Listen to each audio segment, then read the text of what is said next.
to what they call Trash Island, exiled out of Japan, right? And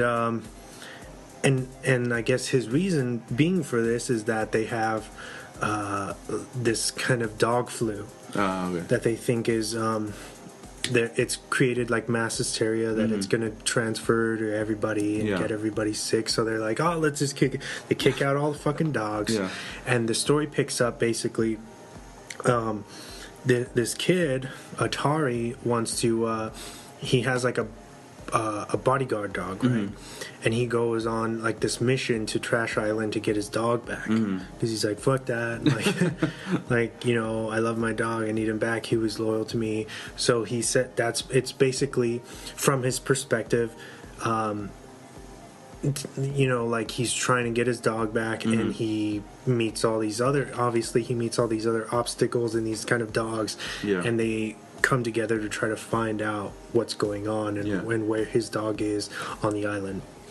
It's got a crazy cast: Edward Norton, Harvey Keitel, Scarlett Johansson, Bryan Cranston. Wow, a lot of people. Yeah. Oh man, sounds good. I've heard that.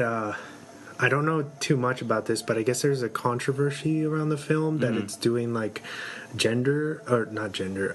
culture appropriation because it's set in Japan, you know, in Japan, but I guess like none of the Japanese characters actually speak in the film.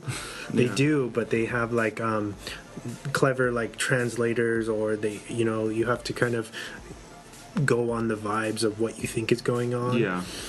And they only let really the dogs talk. Okay. The dogs are the only ones that actually talk back and forth in English. And there's this clever like little subheading in the beginning of the film where they're like, all the barks in this film have been translated already into English. Oh man, yeah, that's funny. But the film, in my opinion, is amazing, and it's a crazy like how do you say, like, it's very appropriate for the world that we're living in right now and the leaders that we have right now. And that's all I'm going to say. Okay, nice. I like it. Yeah, you should go see it. It's limited release, I think now, but it's supposed to hit theaters worldwide, I think, this weekend. Okay. So it'll be a lot easier to find, I'm sure. Isle of Dogs, check it out. Oh, yeah. If you are a dog lover, you are going to cry. You'll cry your eyes out. Nice. This film is incredibly emotional for some reason. Yeah. But at the same time, it brings it around with the humor. Very good, very smart, very witty, very Wes. Yeah. For anybody who's a Wes Anderson film fan, I think this is better than Fantastic Mr. Fox. Nice. I think this is my favorite film of his. Okay. So go check it out. Yeah. Do you want to... Oh, it's got 93 on Rotten right now. Nice. 93. 93. Nice. Boom. Hell yeah. Let's do our new segment. And now, Drop the Mic presents shows, and more shows. All right, do you have anything for me? No, not really. Not only that I said... Gonna have to start looking up some stuff, man. Yeah, I know. I'm gonna have to. I talked about Logic last week. So the date for that is July 24th. Nice. Yeah. Yeah, May 13th. Okay, cool. 2018. Kendrick Lamar. This is Schoolboy Q, the Mattress Firm Amphitheater in Chula Vista. Yeah. Anybody who's in San Diego. Yeah. Check that out if you haven't. Check it out. Moving on.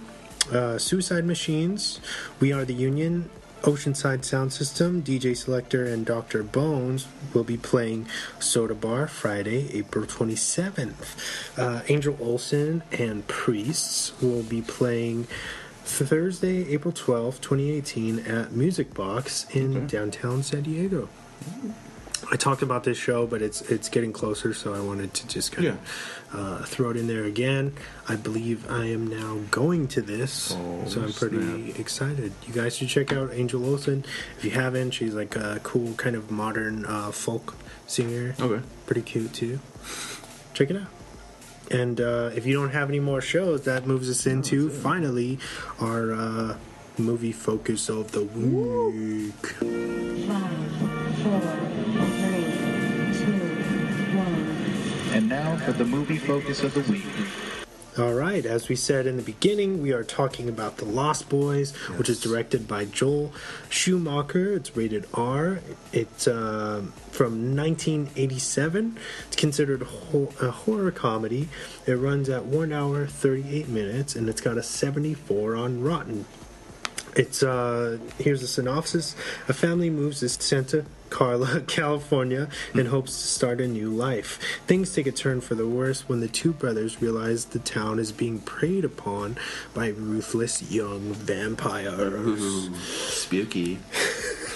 The film stars Jason Patric, Corey Haim, Diane Wiest, Bernard Hughes, Edward Herrmann, Kiefer Sutherland, Jamie Gertz, Corey Feldman, Jamison Newlander, and Alex Winter. Yeah. It was released in July 31st, 1987. The box office grossed $32 million against a $8.5 million budget. Okay, not too bad. That's a success, dude, for definitely. Sure. Especially back in the 80s. Yeah, definitely. And that opens us up to our questions portion and discussion. So, what made you pick this film, and why do you like it?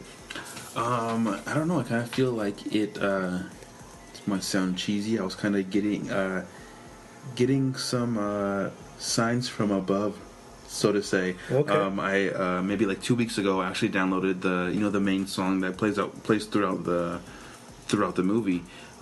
So that was my first sign, and then I went to Walmart like a week ago, and I was just rummaging through the blue bin, the Blu-ray bin that they have, and they had like 10 Lost Boys Blu-rays along with like The Shining and a couple of other things, but I kept on going through it, and Lost Boys kept on I kept on coming across Lost Boys, so I was like, I gotta buy that. I didn't end up buying it, but it was just I ended up buying nothing, so I was like, I don't want to spend $7. So I took those as kind of some signs, and I guess that movie kept on appearing the last 2 weeks in front of me. So you kind of asked me. We had other plans for a movie, but some scheduling conflicts kind of happened, and then I jumped on this one because this one was pretty fresh in my mind. Well, yeah, so that's my little story of why I picked this movie. Nice. Yeah. Okay, what's your question? So what do you think of this movie? Like, what would you rate it, and why? What would I rate it? Yes, on our scale. Well, I think I tell everybody that this is outside of Fright Night. Mm-hmm. This is my favorite vampire movie. Okay. I think that everything from this point on kind of rips from it. Mm-hmm. You know what I mean? Yeah. Like you can tell like there's things. It's highly influenced by the Lost Boys because there was nothing really like it as far as making the vampires like young and kind of hip at that time and teenagers, and it was very kind of scary. You know what I mean? Yeah. Especially with the twist at the end that we'll get into later. But I would rate this film a 10. Oh, very nice. I think it's perfect for when it came out and how it's aged and everything. It's aged really good. Yeah. Yeah. Okay. Nice. Yeah, I would have to. I think I'd have to be, right along with you and give this a 10 too. Just given the fact that this movie has aged like great. For being, was it 84? 87. 87. Mm-hmm. Well, anyways, 87. I mean, it still looks really good, and those hairstyles, man, killing it. Yeah, right. Oh man, So glam. hell yeah. What else? Do you have a favorite? Do you have a favorite character? For me, a favorite character would probably have to be the Frog Brothers. Yes. A duo of characters. Those guys are awesome. You can tell that they're. For me, at least, I feel like in the beginning when the younger brother meets them, I can't remember his name, but it's Corey Haim, right? Corey Haim, yeah. Yeah, when he meets Corey Feldman and the other kid, I don't know his name, but he meets him in a comic book store, and they're kind of like, "Oh, you should read this comic book because it has vampires." And when he starts getting into telling them, or when they start getting into telling him about how their city has vampires and like they're vampire hunters and they seem all serious and they're badass, and then when they get the chance to kill a vampire, they freak out and they kind of just lose their shit, and then they're so called, they want to call themselves vampire hunters, and it's like everybody when they want to act like real tough, and they get in that situation and then they bitch out. But I really like their characters. They're pretty funny. Just the two of them together. Oh, I wanted to say at the top of this, yeah, we're probably going to have some spoilers. So if for some reason you haven't seen this yet, yeah, and you want to be surprised, put this on pause and go give it some love and rent it somewhere, stream it somewhere, whatever you have to do, but check it out. Yeah. Okay, moving on. Oh, but who was? Do you have a favorite character? Nanook, the dog. What's up? Yeah. The husky, so awesome. Yeah. Because he doesn't take no shit the whole time. Oh man, yeah. That body slam at the end of the movie was awesome. Oh man. I think, this is probably everybody's favorite character, but I love David. Yeah. I think he was the ultimate kind of villain. Mm-hmm. Like the leader.